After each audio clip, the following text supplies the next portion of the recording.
الله وبركاته. وعليكم السلام ورحمة الله وبركاته. أعوذ بالله من الشيطان الرجيم. بسم الله الرحمن الرحيم. الحمد لله رب العالمين والصلاة والسلام على سيدنا ومولانا أبي القاسم المصطفى محمد. اللهم صل على محمد وعلى محمد وعجل فرجهم. وعلى أهل بيت الطيبين الطاهرين المعصومين المكرمين. الحمد لله الذي هدانا لهذا وما كنا لنهتدي لولا أن هدانا الله.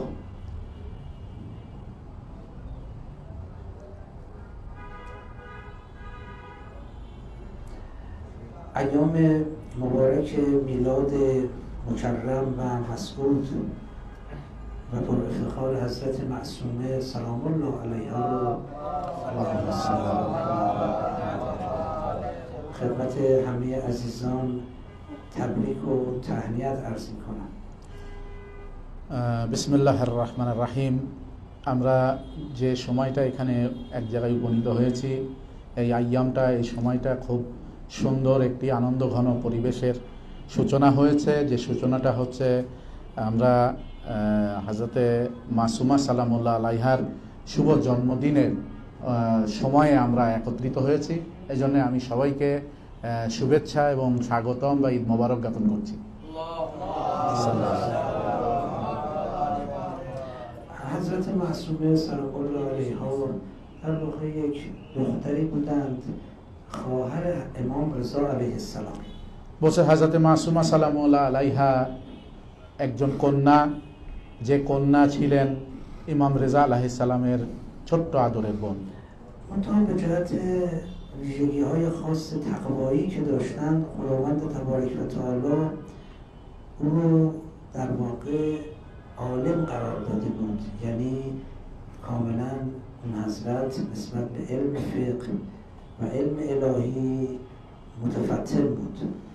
হযরতে মাসুমা সালামুল্লাহ আলাইহা একাত্মবাদের প্রতি অর্থাৎ তাকওয়া সম্পন্ন, এত পরিমাণ তাকওয়া সম্পন্ন বা তাকওয়া অর্জন করেছিলেন যে আল্লাহ রাব্বুল আলামিন তার উপরে এনায়েত করেছিল ইলমে ফিক এবং আরও ইসলামের যে জ্ঞানগুলো রয়েছে সেই জ্ঞানগুলো সম্পর্কে উনি পাণ্ডিত্য অর্জন করবেন। ما در اهل بیت مشاهده می‌کنیم که علوم اهل بیت علم الهی و علم لدنی هست، یعنی از جانب خدا این علوم اعطا شده و نازل شده.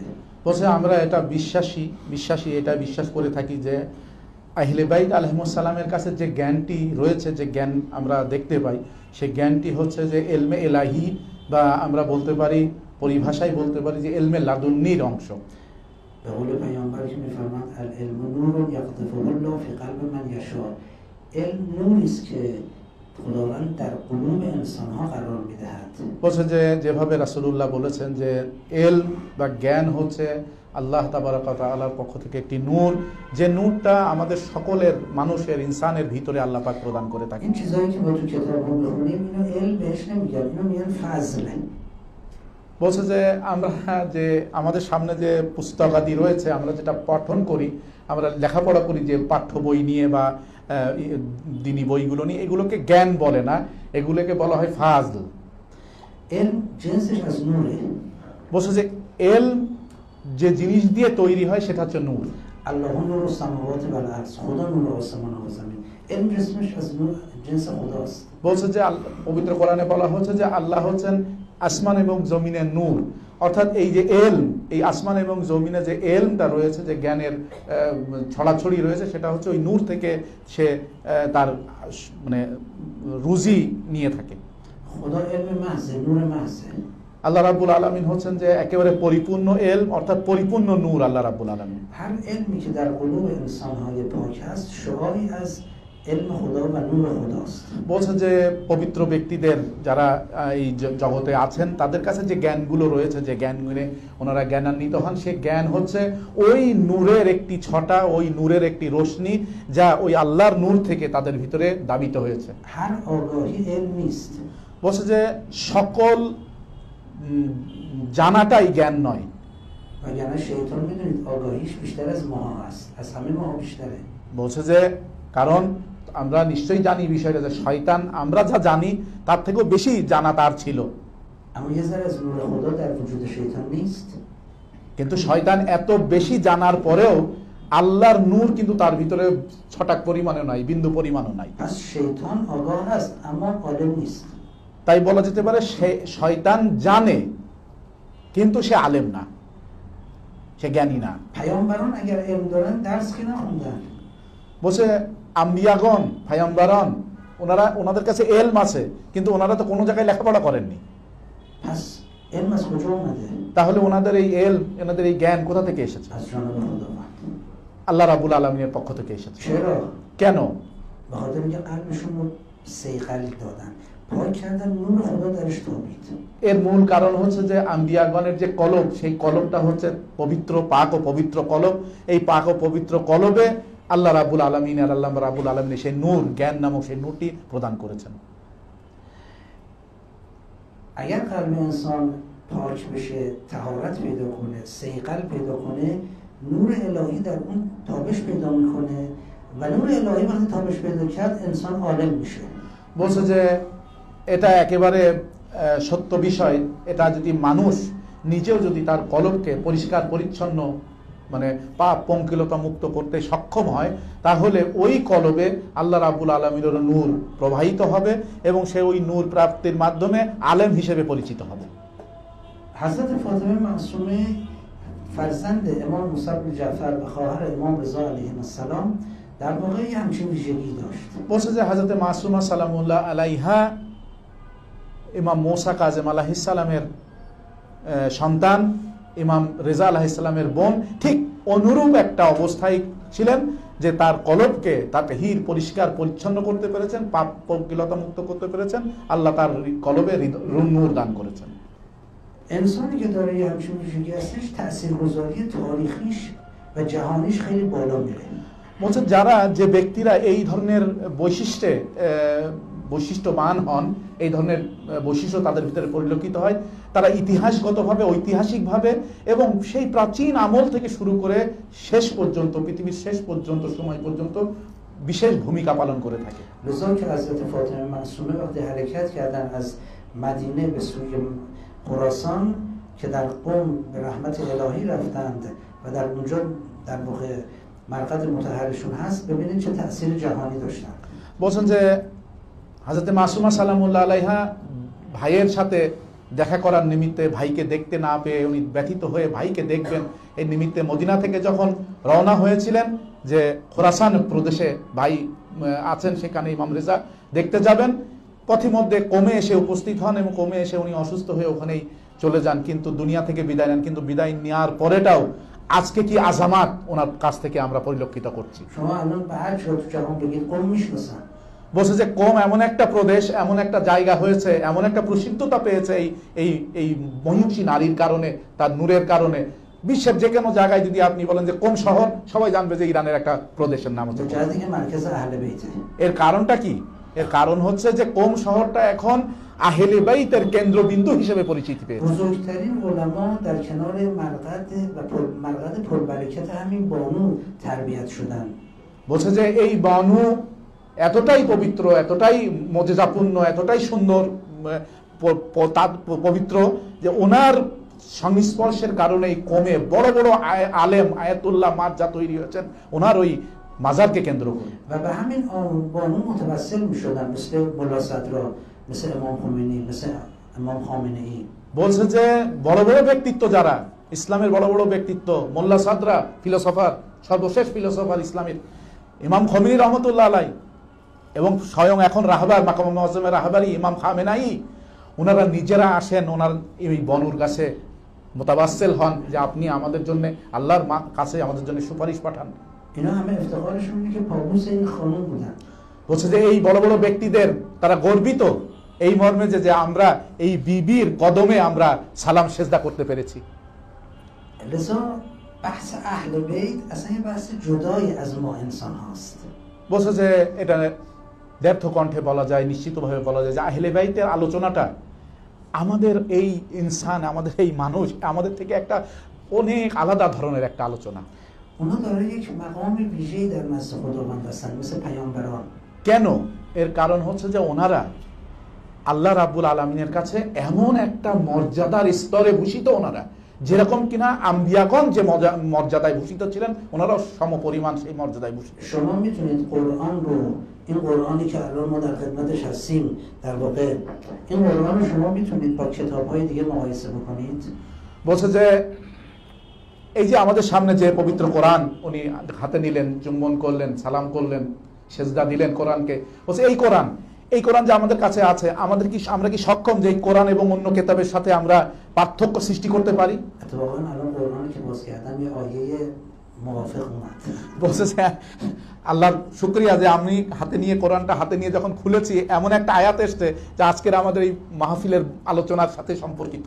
اعوذ بالله من الشیطان الرجیم بسم الله الرحمن الرحیم سوره طه آیه 99 তাহা সূরা 99 নম্বর আয়াত। كذلك نقص عليك من انباء ما قد سبق وقد آتیناک من لدنا ذکرا. و همچنان ما برای تو بیان کردیم از خبرهای سابق در طول تاریخ از پیامبران گذشته و به تحقیق ما از جانب خودمون برای تو قرآن را نازل کردیم، ذکر قرآن رو نازل کردیم. বলছে এই আয়াতে বলছে যে আল্লাহ রাব্বুল আলামিন রাসূল করিমকে উদ্দেশ্য করে বলছেন যে আমরাই তোমার কাছে বিভিন্ন বিষয় জিকির করেছি, পূর্বের নবীদেরকেও যেভাবে জিকির করেছি আমিও সেভাবেই তোমার কাছে বিভিন্ন বিষয় আমি উত্থাপন করেছি, এবং এই কোরআনকে আমরাই তোমার কাছে পৌঁছে দিয়েছি। বলছে যে এই কোরআনের সাথে অন্য কোনো জিনিসের তুলনা করা সম্ভব না।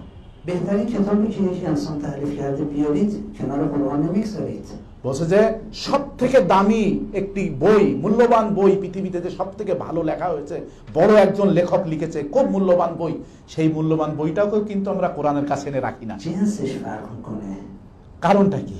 কারণ আমরা কোরআন আসলে কোরআনের যে মানে বিষয় আশায়, সে বিষয় আশায় অন্য সবকিছু থেকে আসলে পার্থক্য।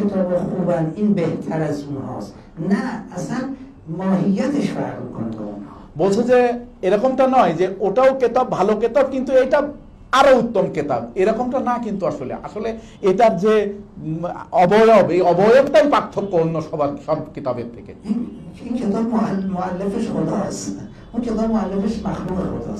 বলছে কেন? কারণটা কি? এই যে কিতাবটি আসমানি কিতাব, এবং এর লেখক হচ্ছে আল্লাহ রাব্বুল আলামিন, মুআল্লিফ হচ্ছে আল্লাহ রাব্বুল আলামিন। কিন্তু অন্য কিতাবগুলোর মুআল্লিফ কে? এই কিতাবগুলোর মুআল্লিফ সৃষ্টিকর্তা, আর অন্য কিতাবগুলোর মুআল্লিফ হচ্ছে আমি সৃষ্টি, মানে আমি হচ্ছে আল্লাহর সৃষ্টি, আল্লাহ সৃষ্টিকর্তা এটা তালিফ করেছে, আর আমি ওইটাকে তালিফ করেছি।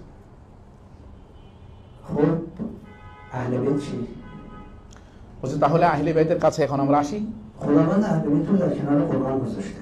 বলছে যে আল্লাহ রাব্বুল আলামিন আহলে বাইত আলাইহিমুস সালামগণকেও এই কোরআনের সাথে সমপূরক হিসেবে পাঠিয়েছেন। من دو تا چیز گرانبها و ارزشمند در میان شما گذاشتم، پیامبر میگن کتاب الله و اطاعت اهل بیتی، کتاب خدا و اطاعت اهل بیت. این تو میراث منه، میراث من پیامبره. বলছে যে আল্লাহ রাসূল আমাদের কাছে, আল্লাহ কোথায় এই কথা ওনার কাছে এসেছেন, উনি আমাদের কাছে বায়ান করেছেন। আল্লাহ রাসূল বলে যাচ্ছেন যে আমি তোমাদের মাঝে দুটি ভারী বস্তু রেখে যাচ্ছি, একটি আল্লাহর কোরআন, আর সাথে রয়েছে আমার আহলে বাইত। এটা আমার পক্ষ থেকে তোমাদের জন্য উত্তরাধিকারিত্ব সূত্রে তোমরা পাচ্ছ। কোরআনের সাথে কোনো কিছু তুলনা করা সম্ভব নয়। আহলে বাইত আমাদের ইন্টারাস আছে। বলছে আহলে বাইত তো ওই একই সমমর্যাদা সম্পন্ন, আহলে বাইতের সাথেও কোনো কিছু তুলনা করা সম্ভব নয়। বলছে কোনো মানুষই আহলে বাইতের সাথে তুলনা করা সম্ভব না।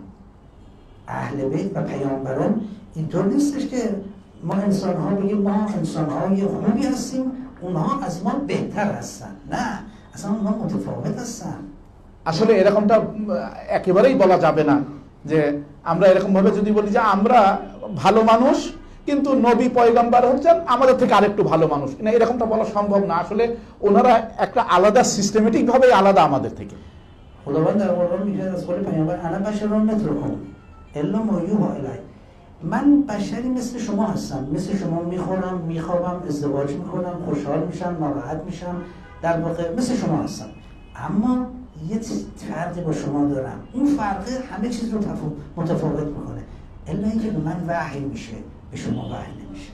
বলছে যে রাসূলুল্লাহ জবান দিয়ে আল্লাহ রাব্বুল আলামিন কোরআনে আয়াত আমাদের সামনে তুলে ধরেছেন। আল্লাহ রাব্বুল আলামিন বলছেন যে রাসূলকে বলছেন যে তুমি বলে দাও আর কি এইভাবে যে আমি তোমাদের মতো মানুষ, আমি খাই ঘুমাই চলি ফিরি সব তোমাদের মতো, কিন্তু তোমাদের সাথে আমার একটা পার্থক্য আছে, যে পার্থক্যটা মানে উনি এবারে ব্যাখ্যা দিয়েছেন যে পার্থক্যটা রাসূলকে আমাদের সবার থেকে আলাদা করেছেন এবং যে বৈশিষ্ট্যটা কারোর জন্য নেই সেই বৈশিষ্ট্য রাসূল বলছেন যে আমি তোমাদের মতো মানুষ, খাই পরি ঘুমাই চলি ফিরি, কিন্তু আমার একটা পার্থক্য তোমাদের সাথে যে আমার উপরে ওহী হয় কিন্তু তোমাদের উপরে ওহী হয় না।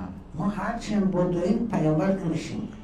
বলছে যে আমরা যত দ্রুতই যত স্পিডেই দৌড়াই না কেন আমরা রাসূলের পর্যায়ে যেতে পারবো না আমরা কখনো। میتونیم به پیامبر نزدیک بشیم ها، اولئک معل با معیت پیدا کنیم نزدیک بشیم، اما من نمیشیم، از اونها نمیشیم، مثل اونها نمیشیم। বলছে যে আমরা এত পরিমাণ যদি দৌড়াই, খুব স্পিডে দৌড়াতে আমরা রাসূলের কাছাকাছি আমরা পৌঁছাইতে পারি, কিন্তু রাসূল হওয়া সম্ভব না। আমরা তার কাছে যেতে পারি কিন্তু অনুরূপ রাসূল হওয়া সম্ভব না, রাসূলের সাথে একই সমমর্যাদা হওয়া সম্ভব না।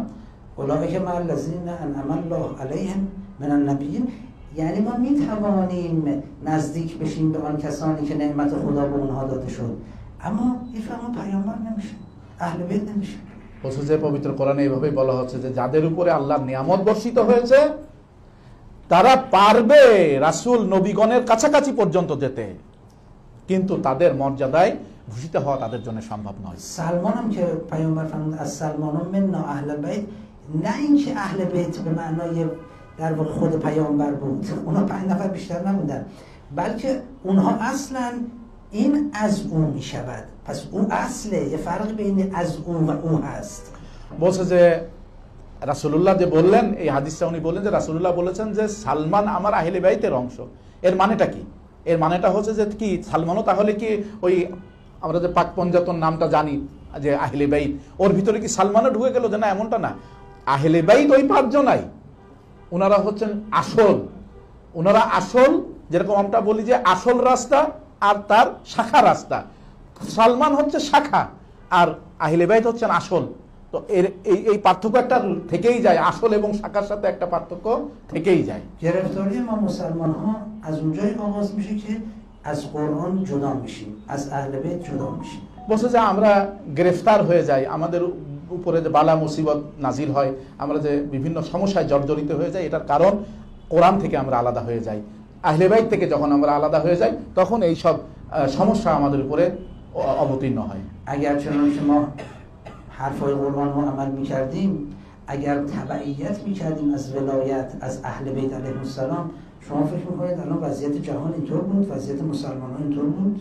বলছে যে সত্যি যদি আমরা রাসূলের কথা মতো কোরআনকে আঁকড়ে ধরতাম, সত্যি করে আঁকড়ে ধরতাম এবং আহলে বাইতকে সত্যি করে আঁকড়ে ধরতাম, তাহলে কি আজকে আমাদের বিশ্বে মুসলমানদের অবস্থা এরূপ হতো? আজকে এই দুর্দশাপূর্ণ অবস্থায় পড়তাম আমরা? اللهم صل علی محمد و آل محمد و عجل فرجهم.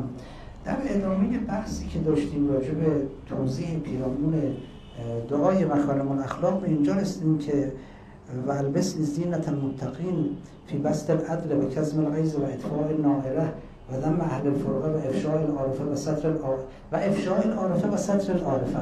خدایا به من زینت متقین رو بده. زینت متقین چیه؟ یعنی اون چیزی که باعث میشه متقی شناخته بشه. به اون زینت انسان شناخته میشه دیگه. هر چیزی یک زینتی داره، به اون زینت شناخته میشه. یعنی اون اهل تقواست. چی اهل؟ یکی از مواردش چیه؟ مواردی رو گفتیم. یکی از مواردش افشاء العارفه و ستر العائبه، یعنی خوبی رو من افشا بکنم و بدی رو چیکار کنم؟ پنهان بکنم. বলছে যে আমরা দ্বিতীয় আলোচনা শুরুতে আমি বলতে চাই যে আমরা সাইফে সাজ্জাদিয়ার দোয়ায়ে মাকারুমুল আখলাকের নিয়ে আমরা আলোচনা করছিলাম। এটা প্রতি বৃহস্পতিবারে আমরা সেকেন্ড অধিবেশনে আমরা এটা আলোচনা করে থাকি। সেই আলোচনার সূত্রে আমরা অনেকগুলো আলোচনা করেছি। আলোচনা করতে করতে করতে করতে আমরা এমন এক জায়গায় এসে পৌঁছেছি যেখানে বলা হচ্ছে যে বলছে যে হে রাব্বুল আলামিন, আমাকে মুত্তাকিনদের জিনাতে, মুত্তাকিনদের জিনাত মানে কি? সৌন্দর্য। মুত্তাকিনদের সৌন্দর্যে আমাকে সৌন্দর্যমণ্ডিত করো। এর কয়েকটি আমরা স্তর বলেছিলাম, সেই স্তরটি এক জায়গায় এসে পড়েছি যে মুত্তাকিনদের সৌন্দর্যমণ্ডিত হতে হলে আমাদেরকে কি করতে হবে, যারা ভালো করেছে সেই ভালোটাকে প্রকাশ করতে হবে আর ত্রুটিটাকে ঢেকে রাখতে হবে। এটা হচ্ছে মুত্তাকিনদের একটি সৌন্দর্য। افشای العارفه یعنی که من خوبی ها رو پخش کنم. پخش خوبی ها باعث در واقع بیشتر انجام شدن اونها میشه. মানে উনি যে কথা বলছেন যে এই যে ভালোগুলোকে মানে প্রকাশ করা, তাহলে আমি সবসময় চেষ্টা করব যত কিছু ভালো আছে, যা ভালো আছে সব আমি সমাজে আমি সেটাকে বিতরণ করে বেড়াবো। انسان ها با شنیدن خوبی دیگران انگیزه پیدا میکنن که خودشون هم خوب بشن. এর কেন এটা আমি সমাজে প্রচার করে বেড়াবো, যার কারণে আমি যদি কারোর ভালো, যেটা আমার কাছে ভালো মনে হয়েছে এবং ভালো দেখেছি, এই ভালোটা যদি আমি 10 জনের ভিতরে ছড়িয়ে দেই, তাহলে ওই 10 জনও এই থেকে স্পিরিট পাবে, স্পৃহা পাবে যে আহা ও ভালো কাজ করেছে, ওর কথাটা শুনলাম, আমরাও ভালো হব।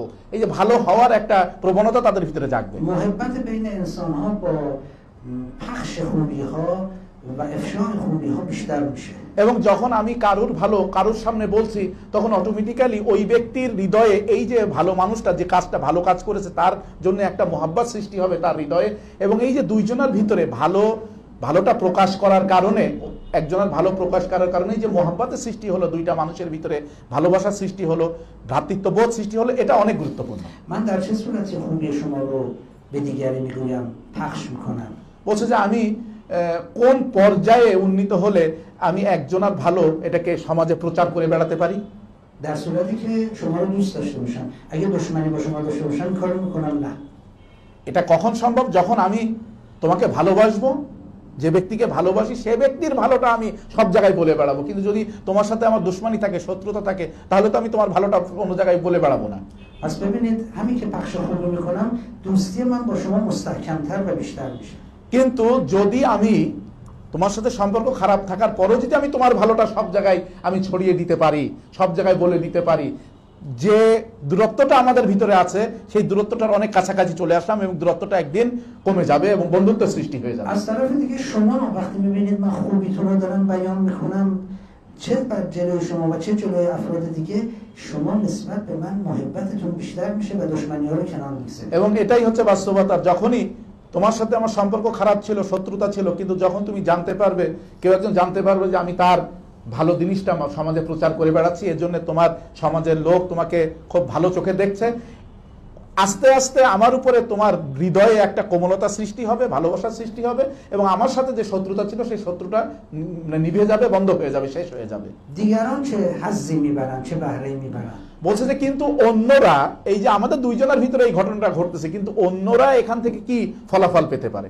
اونها هم سعی میکنن به خاطر این مقامی که خوبی داره و کسی که امر خوبی رو انجام داده، اونها هم کار خوب انجام بدن। বলছে যে অন্যরা যখন জানতে পারলো যে যে ব্যক্তির ভালোগুলো শুনলো, ভালো গুণগুলো ওরা শুনে, এটাই ওরা নিজেদের ভিতরে মানে স্থায়িত্ব করবে যে আমিও, মানে তারা স্পৃহা পাবে যে আমিও আজকে থেকে ভালো কাজ করব এবং ওর মতন ভালো করার চেষ্টা করব। دیدید وقتی که نفر تو کلاس تشویق میکنن، همه دانشجوها و دانش آموزا انگیزه پیدا میکنن برای که همون کار خوب انجام بدن. این یعنی همون افشاء العارفه ها। বলছে যে এই যে ইফশাউল আরিফা, আর একটা সুন্দর উদাহরণ দিয়েছেন উনি, যে ক্লাসের ভিতরে কোনো ভালো ছাত্র, এই ভালো ছাত্রকে যখন টিচার একটা পুরস্কার দেয় বা শিক্ষা বিভাগের পক্ষ থেকে একটা পুরস্কার তাকে দেওয়া হয় ভালো পড়াশোনা করার জন্য, রেজাল্ট করার জন্য, তখন ক্লাসের সব ছাত্ররা চিন্তা করে যে আমরাও আজকে থেকে ভালো করে পড়াশোনা করব, ভালো রেজাল্ট করব, আমরাও পুরস্কার প্রাপ্ত হব। এটা কিন্তু আমরা ওই পুরস্কার দানের মাধ্যমে ওই ছাত্রের ভালো দিকটা তোমাদের সামনে আমরা ছড়িয়ে দিলাম। دیدید وقتی یکی از این قهرمانای شما یه مدالی میگیره، تو کشور جو اون ورزش بین جوان‌ها میفته। বলছে যে আমরা সারা বিশ্বে যখন কোনো ক্রীড়া জগতে বিশেষ করে আমরা এটা দেখতে পাই, যখন সে কোনোভাবে একটা স্বর্ণপদক পায় অলিম্পিকে বা বড় বড় আন্তর্জাতিক ক্রীড়াঙ্গনে, যখন একটা স্বর্ণপদক পায়, তখন দেখা যায় ওই দেশের যুবকদের ভিতরে ও যে খেলাটাই স্বর্ণপদক পেয়েছে সেই খেলাটা আয়ত্ত করার জন্য, প্র্যাকটিস করার জন্য সব যুবকরা সেদিকে ছুটতে শুরু করে। این ثمرات افشاء و اظهار خوبی هاست। এটা হচ্ছে যে সেই ফলাফল, যে ফলাফলটা হচ্ছে যে সমস্ত ভালোগুলো যদি আমরা ইফশা করি, ছড়িয়ে দেই, প্রকাশ করে দেই, তাহলে সকলেই ভালোর দিকে অগ্রগামী হবে। من وقتی خوبی شما رو ارائه بکنم طبیعتا سعی میکنم از طرف مقابل بدی شما رو بپوشونم. বলছে যে যখন আমি উদ্গ্রীব হব কারোর ব্যাপারে প্রশংসা করার জন্যে, তখন কিন্তু এই প্রশংসাকারী সবসময় একটা জিনিস চেষ্টা করে যে যে ব্যক্তির নিয়ে প্রশংসা করছে তার ত্রুটি বিচ্যুতিগুলো ওই প্রশংসার যেন সামনে প্রকাশ না পায়, সেজন্য ঢেকে রাখার চেষ্টা করবে সবসময়। لذا سطر عاقبه هم خیلی مهم است، یعنی پنهان کردن بدیها، عیبها. প্রশংসা করার যে গুরুত্ব, অন্যদের ভালো কাজগুলো প্রকাশ করার, ইফশা করার যে গুরুত্ব, সাথে সাথে এই গুরুত্বের সাথে সাথে অন্যদের ত্রুটি বিচ্যুতি ঢেকে রাখাটারও প্রচন্ড পরিমাণে গুরুত্ব রয়েছে। همه ما عیب داریم. বলছে যে আমরা সকলেই কোনো না কোনো দোষে দোষী। خدا اظهار میکنه আল্লাহ রাব্বুল আলামিন সেই আমাদের দোষগুলোকে কি প্রকাশ করে দিচ্ছেন? پدر مادر ما رو از همه بهتر میشناسه. বলছে যে আমাদের পিতামাতা অন্যদের থেকে আমাদেরকে আরো বেশি চেনে তারা, اما به قصد خوبی از ما چیزی نمیگه. কিন্তু আমাদের পিতামাতা যখন আমাদের নিয়ে অন্যের সাথে কথা বলে তখন আমাদের সব ভালোগুলো তার সাথে বলে। اصلا پدر مادری دیدید بشین از بدیهای بچه‌ش مثلا تعریف کنه؟ কোনো বাবা মাকে দেখেছো পর্যন্ত যে এক জায়গায় বসে অন্যের সাথে কথা বলতেছে কিন্তু তার বাচ্চাদের খারাপগুলো ওই লোকের সাথে গল্প করতেছে? করে। چرا؟ কেন? به خاطر محبت زیاد. এর কারণ হচ্ছে যে একজন পিতামাতা তার সন্তানের উপরে যে এত পরিমাণ ভালোবাসা রাখে, এই কারণে তার ত্রুটিগুলো বলে না লোকের সাথে। خدا هم چون محبت زیاد به ما داره ما رو مخفی میکنه. আল্লাহ রাব্বুল আলামিন তদ্রূপ, আল্লাহ রাব্বুল আলামিন যেহেতু তার সৃষ্টির উপরে প্রেম ভালোবাসা রাখে, তাই আল্লাহ রাব্বুল আলামিন আমাদের ত্রুটিগুলো এইভাবেই ঢেকে রাখে, বলতে দেয় না। ما باید محبت رو به هم دیگه زیاد بکنیم تا اینکه خوبی‌های همدیگه رو بگیم، بدی‌های همدیگه رو بپوشونیم. তাহলে আমরা একটি ফলাফলে একটা উপসংহারে আসতে পারি। সেটা হচ্ছে এই যে আমরা আজকে থেকে অন্যের খুব ভালো গুণগুলো আমরা বেশি বেশি করে প্রচার করব, তাতে আমাদের ভিতরে ঐক্য, ভ্রাতৃত্ব, বন্ধুত্ব বাড়বে। এবং সাথে সাথে আর একটা কাজও করতে হবে, ওই ব্যক্তির দোষ ত্রুটিগুলো আমরা ঢেকে রাখবো, দাফন করে দিব, মেরে ফেলবো, একেবারে কোথাও যেন প্রকাশ না পায়। خب بدی هم دیگه یعنی که من نیام بدی مثلا آقای زید رو پیش شما بگم. বলছে যে খারাপ বলতে কি বোঝাচ্ছি আমি, যে মনে করো যে একজন এক্স সে অন্যায়গুলো আমরা তার অন্যায়গুলো নিয়ে এসে তোমাদের সামনে বয়ান করতেছি। اما اصلا بدیش رو ذکر نکنم. বলছে যে তার খারাপ দিকগুলো আসলেই বলা উচিত হবে না। شما یه ایراد به من میگیرید. বলছে তার খারাপ দিকগুলো যেহেতু আমি ঢেকে যাচ্ছি, তোমরা তখন আমার উপরে একটা প্রশ্নবিদ্ধ করবে আমাকে। اگر من بدی اون رو ذکر نکنم شاید اون نفهمه و خودش رو درست نکنه. তোমরা হয়তো আমাকে বলবা যে ওস্তাদ ওর ওই মানে ত্রুটিটাকে ওকে বলে দিন, ওকে বুঝাই দিন, না হলে কিন্তু কোনোদিন ভালো হবে না। پس این خیر رسانی به اون نیست. এটাও কি একটা ভালো কাজ করলাম না, যে ওকে যখন বলে দিলাম, আমরা ওকে বুঝিয়ে দিলাম ওর ভুলটা, ওকে শুধরিয়ে দিলাম, সেটাও কি ভালো কাজ করলাম না? پس من باید بدیش رو بیان بکنم কোনো ক্ষেত্রে আমরা কারোর ত্রুটিটা আমরা তাকে বলতে হবে, تا اون خودش رو درست بکنه. যাতে করে সে যেন তাকে মানে নিজেকে কষ্ট দিয়ে সে যেন শুধরানোর চেষ্টা করে। اما در بین جمع با دیگران কিন্তু এই যে তার ত্রুটিগুলো সমাজে লোকের ভিতরে আমরা বলবো نه না, پیش خودش এটা হচ্ছে শুধু তাকে ব্যক্তিগতভাবে ডেকে তার ভুল ত্রুটিটা তাকে مخفیانه গোপনে به قصد اصلاحش.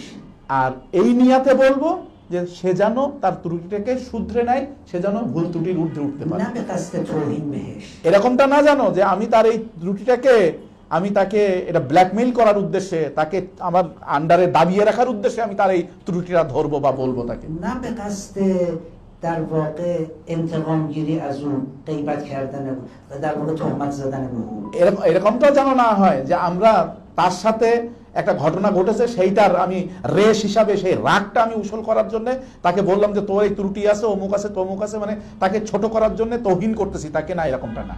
پس ما باید بدی همدیگه رو به هم بگیم، به همدیگه بگیم مخفیانه، اما به دیگران راجع به کسی از بدیاش صحبت نکنیم. তাহলে আরো একটু ধাপ এগিয়ে গেলাম আমরা। আমাদের করণীয়টা কি হবে?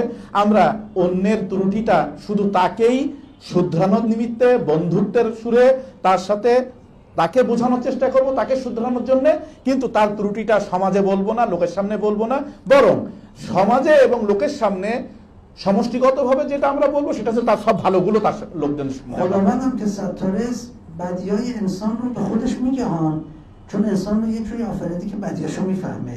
ان الانسان علی نفسه بصیره ولو القا معاذیره، اما بدیاشو به دیگران نمیگه ها. বলছে যে আল্লাহ রাব্বুল আলামিন মানুষদেরকে এভাবে সৃষ্টি করেছে যে মানুষ নিজেই নিজের অস্তিত্বগত দিয়ে তার খারাপ দিকগুলো সে বুঝতে পারে, যে আমি এই অন্যায়টা করেছি, এই অন্যায় আমার আছে, সে নিজেকে নিজের ভিতরে উপলব্ধি করার ক্ষমতা আছে। কিন্তু আল্লাহ রাব্বুল আলামিন নিজেও জানেন বিষয়গুলো, কিন্তু আল্লাহ রাব্বুল আলামিন অন্যদেরকে এই তার বান্দার খারাপগুলো বলে না। لذا ما اخلاق حکم میکنه که هم خوبی ها رو افشا بکنیم، خوبی ها رو هم به خود فرد بگیم هم به دیگران، بدی ها رو فقط به خود فرد بگیم به دیگران نگیم। তাহলে আমরা মানে একেবারে শেষ পর্যায়ের যে আলোচনা ফলাফলে যদি পৌঁছাতে চাই তাহলে হচ্ছে আজকে আমরা এখন থেকে এইভাবে চলবো যে আমরা অন্যদের প্রশংসা করব একেবারে মন খুলে, একেবারে ঢাক ঢোল পিটিয়ে প্রশংসা করব, কিন্তু যদি ত্রুটি থেকে থাকে ওই ব্যক্তির শুধু ত্রুটিটা তাকে বলবো শুধরে নেওয়ার জন্য, বন্ধুত্বের সুরে, তাকে কিন্তু ওর অপমান অপদস্থ করার সুরে নয়। اللهم صل علی محمد و آل محمد و عجل فرجهم. در بخشی از این دعای کمیل بخونیم ولا تعاجلنی بالعقوبة علی ما عملته فی خلواتی من سوء فعلی و اساءتی و دوام تفریطی و جهالتی و کثرت شهواتی و غفلتی. خدا امام حضرت علی علیه السلام به خدا پناه میبرن، میگن خدایا لا تعاجلنی، عجله نکن در عقوبت من، در تنبیه من به خاطر اعمالی که انجام دادم. বলছে যে দোয়াই কুমাইলের আমরা একটি অংশে আমরা এটা দেখে থাকি, মৌলা আলী আলাইহিস সালাম আল্লাহ রাব্বুল আলামিনের কাছে এই পানাহ চাচ্ছেন, তার কাছে আশ্রয় প্রার্থনা করছেন যে রাব্বুল আলামিন আমি আমার আমল যা করেছি এই আমল করতে যে আমি আমল না করার যে গিফলাত করেছি এ থেকে আমি তোমার কাছে আশ্রয় প্রার্থনা করছি। یه نکته لطیفی وجود داره دقت کنید. বলছে যে খুব কোমল একটা বিষয় এখানে লুকিয়ে আছে, সেটা খুব দৃষ্টি দিয়ে নিক্ষেপ করতে হবে। امام میفرماند ولا تعاجلنی بالعقوبة علی ما عملته فی خلواتی. اون کاری که من در خلوت و پنهان کردم تو عجله نکن در عقوبتش. ইমাম এই কথা বলছেন যে হে রাব্বুল আলামিন যে কাজটা আমি খালবাত মানে গোপন, যে কাজটা আমি গোপনে আঞ্জাম দিয়েছি কেউ জানে না, সে কাজটার ব্যাপারে আমাকে মানে সাজা দেওয়ার জন্য তুমি দ্রুতগামী হয়েও না। معلومه من یه ترسی از تو دارم که نمیام در آشکار اونها رو انجام بدم، پس همین مقداری که من تو رو رعایت میکنم تو هم من رو رعایت کن. মোলা কি কথা বলছেন, আল্লাহকে বলছেন যে হে রাব্বুল আলামিন আমি তোমার উপরে এখনো পর্যন্ত কিঞ্চিত পরিমাণ হলেও আমি তোমার ভীত, তোমার ভয়ে আমি ভীত, যার কারণে আমি এই পাপটি, এই ভুলটি, এই অন্যায়টি গোপনে করেছি, প্রকাশ্যে করিনি, শুধু তোমার কিঞ্চিত পরিমাণ মানে ভয় থাকার কারণে। এই যে কিঞ্চিত পরিমাণ ভয়ও এখনো তোমার জন্য আমার হৃদয়ে অবশিষ্ট রয়েছে, এর জন্য অন্ততপক্ষে তুমি আমার উপরে রহম করো।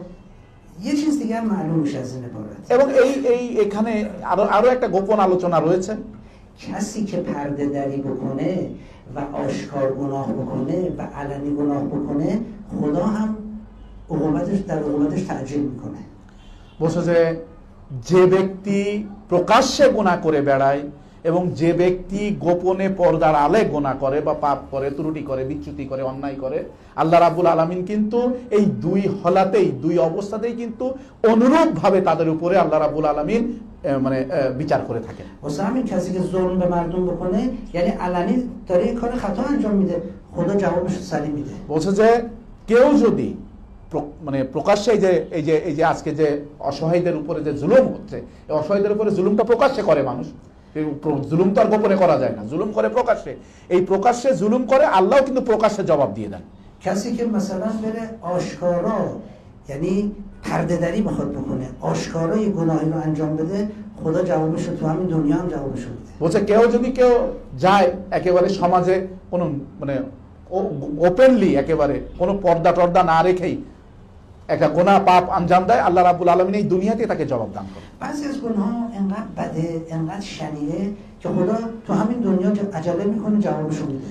কিছু কিছু গুনাহ আছে যে এতটাই মানে নিকৃষ্ট প্রকারের গুনাহ, এতটাই পচা, এতটাই দুর্গন্ধযুক্ত যে আল্লাহ রাব্বুল আলামিন আর সহ্য করতে পারেন না, এই দুনিয়াতেই তার সঙ্গে সঙ্গে জবাবটা দিয়ে দেন। مثل ظلم. অনুরূপ হচ্ছে জুলুম করা অন্যের প্রতি। اگه کسی ظلم بکنه تو همین دنیا جوابش رو میگیره به غیر آخرت هم ادامه داره. বলছে যে জুলুম এত বড় একটা গুনাহ এত বড় একটা নিকৃষ্ট কাজ, যে কাজটা আল্লাহ সহ্য করেন না, এই দুনিয়াতেই তার জবাব দেন, তুমি দিয়ে আল্লাহ পাক ক্ষান্ত হন না, এটাই শুরু, এবং আখেরাতেও এর রেশ থাকবে, আখেরাতেও আবার তাকে দণ্ডিত হতে হবে। مثل بی‌حرمتی به پدر و مادر. বলছে যে অনুরূপ ভাবে পিতামাতাকে অসম্মান করা। خدا نکنه کسی به پدر و مادرش بی‌حرمتی بکنه. বলছে যে আল্লাহ এটার জন্য কারোর জন্যই না করে, কোনো সন্তানের জন্য যেন এই পরিণতি না নিয়ে আসে যে পিতামাতাকে অপমান অপদস্থতা করে। نمیمیره تا زمانی که خوار بشه و ذلیل بشه توسط فرزندش. বলছে যে এই সন্তান, যদি কোনো সন্তান এরকমটা করেই থাকে, পিতামাতাকে অবদ্ধ হয়ে থাকে, তাদেরকে অসম্মান অপমান অপদস্থ করে থাকে, এই সন্তান মরার আগ মুহূর্ত পর্যন্ত হলেও এ নিকৃষ্ট, লজ্জিত, অপমানিত না হয়ে মরবে না এই সন্তান। پدر مادر خیلی مقامشون بالاست. পিতামাতার মর্যাদা আল্লাহ রাব্বুল আলামিন তাদেরকে অনেক উচ্চ মর্যাদায় দিয়েছেন। آدم باید مواظبتشون بکنه، حرمتشون حفظ کنه، نیازهاشون رو برآورده بکنه. বলছে যে পিতামাতা প্রয়োজন, যেটা সন্তানরা তাদের প্রয়োজনটাকে মেটানো দরকার, তাদেরকে দেখাশোনা করা দরকার। حتی اگر چنانچه پدر مادر به شما زور گفتن، ظلم هم کردن، شما حق ندارید جواب بدید، سرتون رو بندازید پایین. বলছে যদি পিতামাতা জুলুমও করে থাকে তোমার উপরে, কোনো একটা নাহাক কথা বলে থাকে, যে হক নয় এটা বলে থাকে, যদি বকাও দিয়ে থাকে অন্যায়ভাবে, মাথা নিচু করে থাকতে হবে, পিতামাতার উপরে কোনো কথা বলা যাবে ما না। اگه به هم دیگه ظلم بکنیم سریع پاسخ به هم میدیم.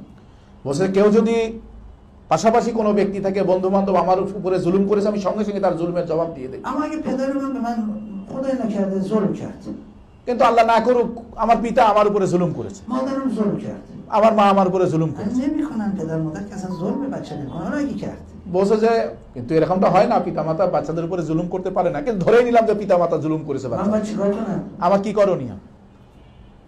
باید سرمو بندازم پایین، حرف نزنم. আমি উচিত হচ্ছে যে আমার মাথা নিচু করে থাকতে হবে, আমাকে সহ্য করে নিতে হবে। اگه پادشاه جهانم باشم باید این کارو بکنم. বলছে যে কেউ যদি বিশ্বের বাদশাহ হয়, পুরো বিশ্বের যদি বাদশাহ হয়, তারপরও তার এই কাজটা করতে হবে। ما در برابر پدر مادر خار باید باشیم، আমরা- خفیف باید باشیم، کوچک باید باشیم.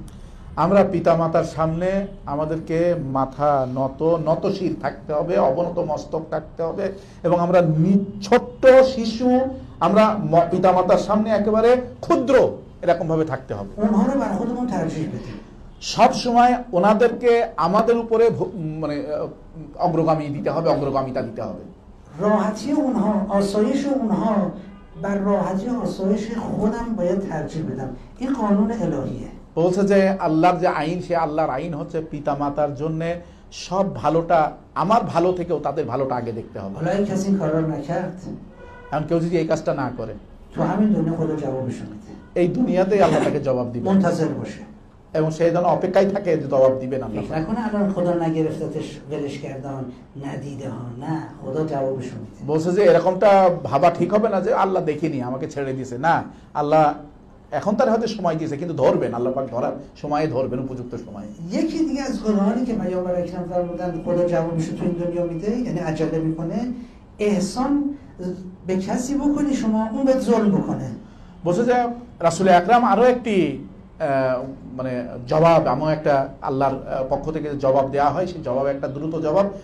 কেউ আমার উপরে ভালো করেছে, কেউ আমাকে উপকার করেছে, কিন্তু আমি তার উপরে জুলুম করেছি। یعنی شما بهش خوبی کردی اما اون بهت بدی میکنه. বলছে আমি কারোর উপকার করেছি, কিন্তু সে আমাকে উপকার না করে অপকার করেছে, اینو خدا تعجیل میکنه در همین دنیا جوابشو. এবং আল্লাহ এটা সহ্য করেন না, এবং আল্লাহ দ্রুত সময়ের ভিতরে তাকে জবাব দিয়ে দেন। عجله خدا با عجله ما فرق میکنه ها. বলে যে আজাল্লে বলছেন, তাজিল, এই যে আজাল্লে করতেছেন, দ্রুতগামিতা, আল্লাহ দ্রুতগামিতার সূত্রে এটা জবাব দেন। আল্লাহর দ্রুতগামিতা, আমাদের দ্রুতগামিতা ما وقتی عجله میکنیم تا فردا کارو تموم میکنیم. বলছে যে আমরা যদি বলি খুব দ্রুত সম্পন্ন ভাবে এই কাজটি সম্পন্ন করব, কালকের ভিতরে এই কাজটা করে ফেলি। خدا عجلش تا زمان مرگه. আল্লাহ রাব্বুল আলামিনের যে এই যে দ্রুতগামিতা, ওই ব্যক্তির মৃত্যুর সময় রাগ পর্যন্ত। یعنی وقتی میگه که من عجله نمیکنم یا عجله میکنم، منظورش تا زمان مرگ هستش. از زمان مرگ به بعد دیگه عجله نیست. বলছে যে শুধু মৃত্যুর সময় পর্যন্ত আল্লাহর দ্রুতগামিতা বা আল্লাহর দ্রুতগামিতা করেন বা করেন না, এটা মৃত্যু পর্যন্ত। মৃত্যুর পরে ওখানে আর কোনো দ্রুতগামিতার প্রশ্রয় নেই। خدا میگه تو بلا یعجل الله للناس الشر استعجالهم بالخير لقضي عليهم اجلهم فنذرالذین میگه خداوند میفرماید که اگر خدا میخواست عجله بکنه و انسانها رو به گناهشون بگیره اصلا کسی روی زمین نمیموند، همه رو باید میگرفت। বলছে যে এই যে উনি কোরআনে যে আয়াতটি পড়েছেন সেই আয়াতে আল্লাহ রাব্বুল আলামিন বলছেন যে ওখানে বলা হচ্ছে যে আল্লাহ রাব্বুল আলামিন শুরু করতেন এই পৃথিবীর মানুষের গুনাহগুলোকে ধরতে শুরু করতেন একটার পর একটা, তাহলে এই পৃথিবীতে মানুষই অবশিষ্ট থাকতো না।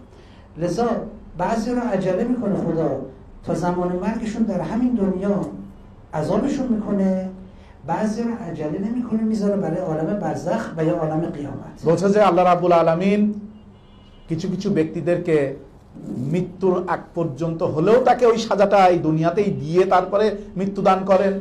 আবার কিছু কিছু লোক আছে না, তাদেরকে আল্লাহ পাক এই দুনিয়াতে সাজাই দেন না, তাদেরকে হয় বারজাকে ধরবেন নাই তো কিয়ামতের সময় ধরবেন। انشالله که خداوند تبارک و تعالی به ما این توفیق و ارزانی بداره که واقعا گناهانی انجام ندیم که خداوند بخواد در این دنیا ما رو به خاطر بدی اون گناهان عجله بکنه و در واقع عقوبت بکنه। বলছে যে আমি আল্লাহ রাব্বুল আলামিনের কাছে কামনা করব আল্লাহ রাব্বুল আলামিন যেন আমাদের এই তৌফিক দান করেন যে আমরা যেন কেউই এরকম গুনাহে লিপ্ত না হই যে আমাদেরকে মৃত্যুর আগ পর্যন্ত হলেও এই দুনিয়াতেই আল্লাহ আমাদেরকে আযাব দিবেন, এরকমটা যেন আমাদের কপালে না জোটে। گناهانی که در خلوات انجام میدیم که بیشتر گناهان ما دور از چشم دیگران هستش، یعنی در خلوت و پنهان هستش، باید مواظبت بکنیم। বলছে যে আমরা পর্দার আড়ালে গোপনে যে গুনাহ পাপ অন্যায় ত্রুটি বিচ্যুতিগুলো করি যা অন্যদের চোখের আড়ালে দেখতে পাইনি, কেউই জানে না, সেগুলোকে আমরা হেফাজত করব। خدا که میدونه من گناه کردم پس چرا من عقاب نمیکنه؟ বলছে যে আল্লাহ তো জানেন যে আমি গুনাহ করেছি, কিন্তু কেন আল্লাহ আমাকে সাজা দিচ্ছেন না? بعد من غرور پیدا میکنم فکر میکنم مثلا خدا نمیدونه। কিন্তু এই যে আল্লাহ আমাকে সাজা দিচ্ছেন না, এটা যখন দেখার সাথে সাথে আমার ভিতরে অহংকার অহমিকার সৃষ্টি হয় যে আল্লাহ আমাকে ছেড়ে দিয়েছেন। دیدین پدر وقتی بچه اشتباهی میکنه اصلا طوری باش برخورد میکنه گویی اصلا پدر نمیدونه، اون بچه غفلت میکنه، غرور پیدا میکنه، فکر میکنه پدرش نمیدونه। বলছে যে যেরকমটা পরিবারের ভিতরে হয়, কোনো বাবা কোনো সন্তানের অন্যায় দেখে হয়তো এমনটা ব্যবহার করলো তার সাথে যে এমনটা যে সে দেখেইনি, সন্তান কোনো অন্যায় করেছে এটা দেখেইনি, সন্তান কি মনে করে যে আমার বাবা বোধহয় বুঝতেই পারেনি যে আমি অন্যায়টা করেছি। সে এই যে বাবা কিছু বললো না বা বুঝতে পারেনি, আস্তে আস্তে তার ভিতরে অহংকার অহমিকা জন্ম নিচ্ছে, সে পর্যায়ক্রমিকভাবে অন্যায় করার শুরু করে দেয়। بعد پیش خودش میگه بابام نفهمید، আবার নিজের কাছেই বলে এটাও করেছি বাবা বুঝতে পারে। پس ادامه بدم به خطا। তাহলে নিজে চিন্তা করে তাহলে আমি এইভাবেই চলতে থাকি, বাবা তো বুঝতে পারতেছে না। بچه‌س نمیفهمه، বলছে যে ও তো শিশু সুলভ আচরণ করছে, ও তো বুঝতে اما পারতেছে না। نسبت به خدا بچه نیستیم، بزرگ شدیم، عاقل شدیم، بالغ شدیم। কিন্তু আমরা তো ওই বাচ্চা নই, আমাদের বড় হয়েছি, বালেগ হয়েছি, আকল আছে আমাদের, আমরা তো বুঝি যে আল্লাহ বুঝতেছেন। اما بعضی وقت بچگی میکنیم، কিন্তু কখনো কখনো আমরা সেই ছোট মানুষদের মতো আচরণ فکر করি, میکنیم خدا نمیدونه، আমরা ধরেই নেই যে আল্লাহ কিছুই দেখেনি, কিছুই জানে না। چون منو نگرفت। কারণ মনে নিজের ভিতরেই আমরা দলিল নিয়ে আসি যে আল্লাহ যদি দেখেই থাকেন বুঝেই থাকেন তাহলে আমরা ধরে নিই কেন? عذاب منو نکرد، বলে আল্লাহ তো আমাকে আযাব দেয়নি, তো مغرور میشیم। আমরা তখন অহংকার অহমিকা চলে আসে আমাদের ভিতরে। به جایی که بگیم خدا فهمید عجب بزرگواره جبران کنیم। বলছে যে বরং আমাদের বলা উচিত যে না, আল্লাহ বুঝেছেন, আল্লাহ দেখেছেন, কিন্তু আল্লাহ এতটা ব্যাপক, এতটা বড় হৃদয়ের, আমার উচিত হবে যে এই যে অন্যায়টা করছি এই অন্যায়টাকে আমি পুষিয়ে নিব। به جایی که اینطور فکر کنیم اونطور بچگانه فکر میکنیم। এরকম ভাবে চিন্তা করার থেকে আমরা কি চিন্তা করি যে আল্লাহ দেখিনি, বুঝতেই পারেনি, তাহলে আমি করেই যাই, সমস্যা নেই। طرف 75 سالشه هنوز بچه است। বলছে যে 75 বছরের বয়সের লোক, সেও এরকম বাচ্চাদের মতন তার চিন্তা ভাবনা। اما شما میبینید یه جوان 15 ساله چقدر رشد پیدا کرده। কিন্তু আমরা আবার অন্য বিপরীতমুখীটা যদি দেখি, কোনো মানে ছেলে 15 বছরের একটা ছেলে, সে এতটাই আকল সম্পন্ন হয়েছে, সে বোঝে এই বিষয়গুলো, حاضر نیست خیانت بکنه، সে কখনোই খেয়ানত করে না, هیچکی نمیبینه، কেউ তারা দেখতেছে না, কিন্তু সে খেয়ানত করে না। میگه خدا میبینه। কিন্তু সে সবসময় বিশ্বাস করে যে না, আমার কাজ গোপনেই হোক আর প্রকাশ্যেই হোক আল্লাহ দেখছেন। من نمیتونم در محضر خدا گناه بکنم। বলছে যে আমার উচিত হবে না যে আল্লাহ দেখছেন, আল্লাহর সামনে আমি কোনো অন্যায় করব, এটা আমার পক্ষে সম্ভব নয়। اینما تولوا فتنوا بچه‌ها، هر جا برید اونجا خدا هست। বলছে সে সবসময় চিন্তা তার মাথার ভিতরে থাকে যে আমি যেখানেই যাব, যে পর্দার আড়াই যাব, যে গোপনেই যাব, যে অন্ধকারেই যাব, আল্লাহ আমাকে দেখছেন। برای خدا خلوتی مطرح نیست، برای ما مطرحه. বলছে যে নির্জনতা আল্লাহর জন্য কোনো এটা কোনো বিষয় রাখে না নির্জনতা, কিন্তু আমাদের জন্য নির্জনতা, কিন্তু এই নির্জনতায় আল্লাহ আছেন। همه چیز برای خدا جلوت و ظهوره. বলছে যে সমস্ত কিছুই আল্লাহর জন্য জালবাত বা জুহুর, মানে উনি বলছেন একদম প্রকাশ্যে আল্লাহর সামনে থাকে। پس حالا ببینید خدا نسبت به ماها چقدر بزرگوار و کریم است. তাহলে এখন আমরা বুঝতে পারছি যে আল্লাহ রাব্বুল আলামিন কত প্রশস্ত বক্ষের অধিকারী, কত কারীম আল্লাহ রাব্বুল আলামিন। و شما الان سعی بکنید که اینطور به خدا نگاه بکنید، نه اینکه خدا نمیدونه، نه اینکه خدا غافله، نه اینکه خدا فراموش کرده. তাহলে আমি তোমাদেরকে আহ্বান করব, বা যারা শুনছেন সবাইকে আহ্বান করব যে আমরা এখন থেকে এভাবেই চিন্তা করব যে আল্লাহ ব্যাপক, আল্লাহর প্রশস্ত বক্ষের অধিকারী, আল্লাহ কারীম। এরকমটা যেন আমরা চিন্তা না করি যে আল্লাহ কিছু দেখেন না, বোঝেন না, শোনেন না, শুনিনি, দেখিনি, বুঝিনি, এরকমটা যেন চিন্তা না করি। خدا میدونه اما به من شما فرصت میده که خودمون رو اصلاح کنه. আল্লাহ রাব্বুল আলামিন দেখেন, জানেন, শোনেন, কিন্তু আল্লাহ রাব্বুল আলামিন এতটাই প্রশস্ত বক্ষের অধিকারী, আমাদেরকে সময় দেন যাতে করে আমরা নিজেদেরকে সংশোধন করে নিতে পারি। البته بعضی‌ها هستش اصلا خودشون رو اصلاح نمی‌کنن، خدا میدونه اینا اصلاح بشون نیستن، اما باز دوباره عکسشون نمی‌کنه. বলছে যে কিন্তু পৃথিবীতে এমন কিছু লোক আছে তারা জানে তারা কখনোই শুধরাবে না, আল্লাহ রাব্বুল আলামিন তারপরেও তাদেরকে সময় দেন যে না ঠিক আছে আর একটু সময় দিয়ে দেন, কিন্তু তারা কখনোই শুধরায় না, বরং অন্যায়ের উপরে অন্যায় করতে থাকে। چرا؟ কেন আল্লাহ পাক ধরেন না তাদেরকেও? در روایت داریم به خاطر که از نسل این افراد ممکنه افراد خوب بیان بیرون، پس خدا به اینا فرصت میده برای اینکه طریقی هستن به سوی افراد خوب. এর কারণ হচ্ছে যে আল্লাহ রাব্বুল আলামিন এটাও জানেন যে এই ব্যক্তির পরবর্তী বংশধরের মধ্য থেকে একজন খুব বিদ্বান, একজন খুব পরেশগার ব্যক্তি, আল্লাহওয়ালা ব্যক্তি বা ভালো মানুষ পৃথিবীতে আসবে, যার কারণে একে হেফাজত করে রেখেছে, তার বংশ থেকে এরকম একটা লোক আসতে পারে জানো, এই জন্য তাকে টিকিয়ে রেখেছে। انشاءالله که خداوند تبارک و تعالی ما رو متنبه بکنه که خلوت‌های خودمون رو بتوانیم کنترل بکنیم و مغرور نشیم به اینکه خداوند ما رو نمیگیره و عذاب نمیکنه و عقاب نمیکنه. আমরা আল্লাহ রাব্বুল আলামিনের দ্বারস্থ হব এই মর্মে যে হে রাব্বুল আলামিন, আপনি আমাদেরকে যেভাবে আমাদের গোপন কাজগুলো আমরা পর্দার আড়ালে একাকিত্বভাবে যে পাপগুলো করেছি সেই পাপগুলো আপনি ধরছেন না, এই জন্য যেন আমাদের ভিতরে অহংকার অহমিকার সৃষ্টি না হয়, আমরা যেন এই কাজগুলো শুধরে নিয়ে তৌফিক পাই। خلوت هم معنای خلوت مکان خلوت نیست. خلوت یعنی اینکه از دید دیگران پنهانه، ممکنه در بین دیگران باشیم اما یه کاری بکنیم که از دید دیگران پنهانه. খালবাত যে কথাটা উনি শব্দটা বলেছেন, খালবাত শব্দের এরকম অর্থ না যে একটা খালি একটা নির্জন এলাকা বা নির্জন জায়গা, নির্জন বাড়ি, কেউ নাই সেই বাড়িতে আমি একা, এরকমটা নয়। খালবাতের অর্থ হচ্ছে যে এমন একটা কাজ যে আমি করেছি অন্যদের চোখে পড়েনি, এটাকে খালবাত বলা হচ্ছে। عالم خیلی دقیقه. বলছে এই সৃষ্টি, এই বিশ্ব ব্রহ্মাণ্ড খুব একেবারে দাকিক, একেবারে هر کاری که می‌کنیم ثبت میشه. বলছে যে আমরা যাই করি এখানে লিপিবদ্ধ হয়ে থাকে و نتیجه خاص خودشو داره بلا محال.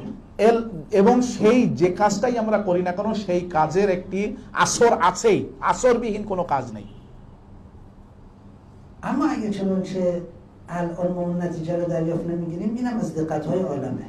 বলছে যে কিন্তু আমরা যে কাজগুলো করি তাই ভালো হোক এবং খারাপই হোক, সে কাজগুলোর যে আসর, সে আসরের ফলাফলটা আমরা তৎক্ষণাৎ পাই না কেন, এরও একটা আলোচনা রয়েছে। এই আলাম, এই জগৎ সেটাকে ধরে রেখেছে। خدا میگه من میخوام به تو وقت بدم چون تو رو دوست دارم، میخوام بهت وقت بدم تا اصلاح کنی، خودت رو درست بکنی، اما اگه اصلاح نکردی میگیره، اون زمانی میگیره که دیگه تو قوت هم نداره و این در سن 80 سالگی میگیره. چیکار میخوای بکنی؟ বলছে যে আল্লাহ রাব্বুল আলামিন আমাদেরকে ভালোবাসেন এবং এই ভালোবাসার নিমিত্তেই উনি আমাদেরকে সুযোগ দিয়ে দেন, সময় দেন যে আমরা যেন নিজেদেরকে পরিশুদ্ধ করতে পারি, আমরা যা করেছি সেগুলো থেকে যেন বের হয়ে আসতে পারি।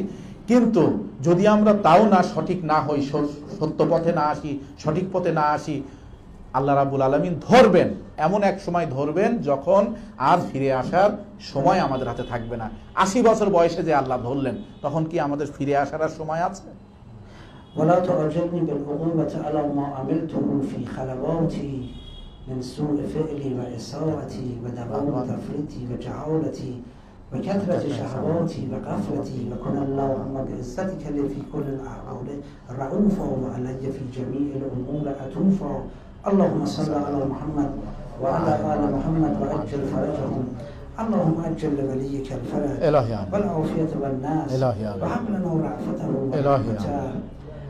اللهم انصر الإسلام والمسلمين. إلهي آمين. اللهم انصر الإيمان والمؤمنين. إلهي آمين. اللهم انصر قائدنا الأعظم الإمام خامنئي. إلهي آمين. واقتل أعداءه من الصهاينة والأمريكا. إلهي آمين. اللهم اجعل عواقب أمورنا خيرا. إلهي آمين. اللهم اغفر لنا ولموتانا. إلهي آمين. اللهم اغفر لآبائنا وأمهاتنا إلهي آمين. وأجدادنا وجداتنا إلهي وأقربائنا آمين. وموتانا. إلهي آمين. اللهم اغفر لنا ولأسرتنا. إلهي آمين. اللهم اغفر لأحفادنا وزرارينا. إلهي اللهم اشف مرضانا. إلهي آمين. اللهم اهدنا إلى صراط المستقيم واستغفر لنا واجعل عواقب أمورنا خيرا. إلهي اللهم صل يا على لا إله إلا وعلى الله. آل محمد وعجل فرجهم. والسلام عليكم ورحمة الله وبركاته. অনেক ধন্যবাদ। আপনারা এতক্ষণ খুব সুন্দরভাবে আলোচনা শুনেছেন। আমরা যে আলোচনা করেছি তৌফিক পেয়েছি, বিশেষ করে ঈদের রাতগুলো চলছে।